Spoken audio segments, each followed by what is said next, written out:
we know about the different density of the rock material, and by doing that we discovered that the mountains, especially continental mountains, have roots that go down into the Earth's magma, and sometimes scientists actually believe that these act as a stabilizing factor in the Earth's crust. Now, these are things being mentioned in the Qur'an 1,400 years ago.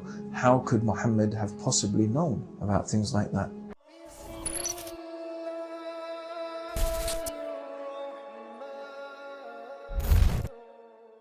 The way I could be sure that the Qur'an is from God is I could say, I have read the Qur'an and studied it, and I believed in it. It is the sort of book that if God was going to reveal a book to human beings, the Qur'an is the very sort of book that God would reveal.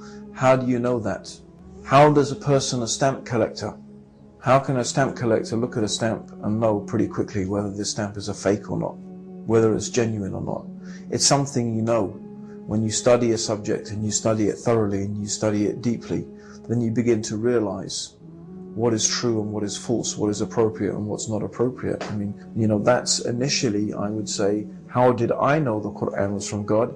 It's from having read so many books and studied so many religions and been through so many experiences. When I came to read the Qur'an, then I realized I'd come upon the genuine article. And my studies have only increased me in that conviction. The more I've studied the Qur'an, the more I've examined it. The Qur'an itself lays down a challenge, and it challenges people to take this book and to read it, either on your own or in pairs, and to contemplate upon it and think about it. If this Qur'an was from other than God, you would find within it many discrepancies. Not only do we find in the Qur'an a lack of discrepancies, we find statements of a historical and scientific nature that it was not possible for someone to have known 1,400 years ago. Then the Qur'an goes on to mention how God has made the heavens a roof well guarded that protects us, and that also it mentions how God has placed in the earth mountains lest the earth should shake with you.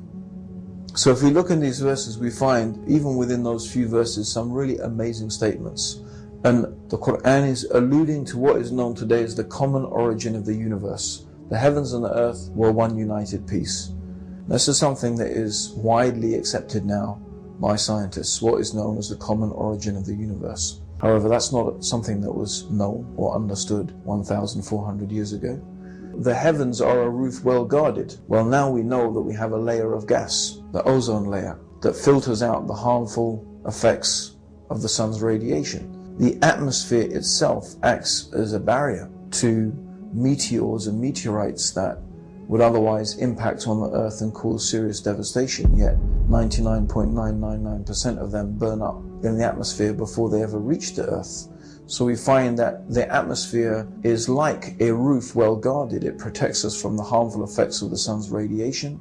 It protects us from these meteors. And then another amazing thing about the mountains that the Qur'an mentions. And in another place in the Qur'an, it references that the mountains have roots. Now that's something that we didn't know until recently, where we were able to bounce sound waves down through the Earth's crust, and at the different rates at which the sound waves were refracted, we know about the different density of the rock material. And by doing that, we discovered that the mountains, especially continental mountains, have roots that go down into the Earth's magma. And sometimes scientists actually believe that these act as a stabilizing factor in the Earth's crust. Now, these are things being mentioned in the Qur'an 1,400 years ago. How could Muhammad have possibly known about things like that?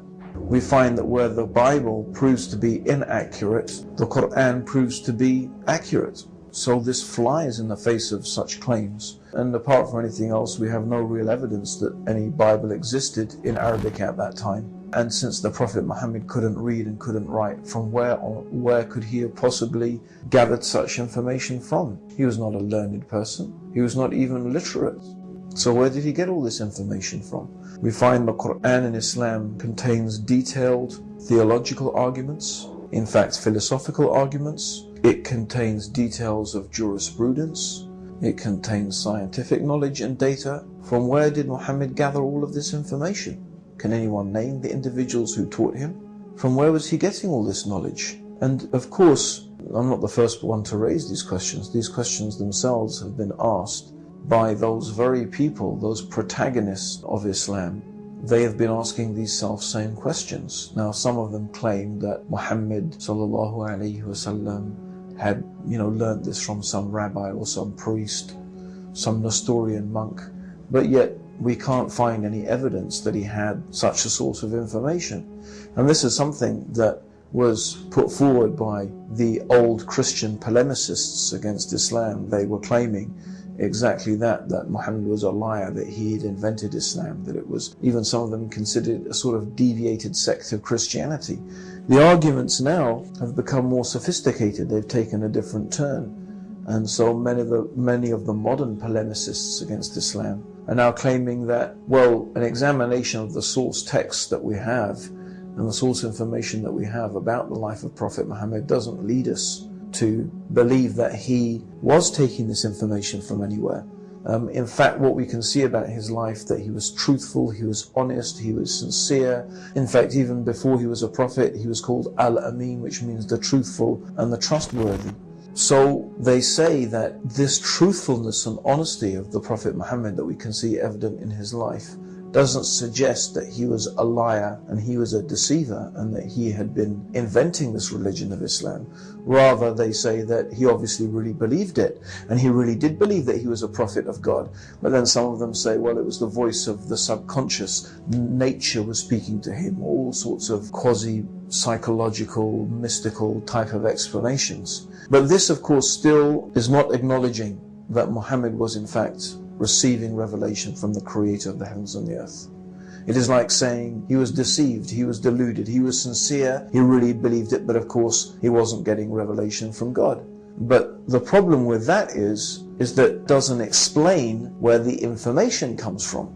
If Prophet Muhammad was deluded, if he just imagined that he was a prophet, he was suffering from some sort of psychological condition, then it still doesn't explain where all the information, the legal, scientific, historical, theological information the Qur'an contains, where did it come from? In other words, they need him to be a liar to explain the information in the Qur'an, because he must have got it from somewhere. And they need him to be deluded in order to explain his obvious and apparent sincerity and truthfulness. Yet someone can't be a liar and be deluded both at the same time. Because a person who thinks, for example, if you ask me a question and I say, oh yes, God will reveal that question to me, I think God's speaking to me, then I don't need to go run away and consult my rabbi or my priest or whoever it is to give me the answer. I don't need to do that because I think that God is going to give me the answer. So you can't be deluded and be a liar at the same time. But the only way really to explain the information that the Prophet Muhammad had access to and to explain his sincerity is the third alternative. The way we can explain both is the information was from God and his sincerity and truthfulness was because he knew that he was a messenger of God and that God was revealing this knowledge to him. And there we have a simple explanation for both the information in the Qur'an and the truthfulness and sincerity of the Prophet Muhammad. In other words, the conclusion is that the Qur'an is exactly what it claims to be and Muhammad is exactly what he did claim to be, a prophet of God.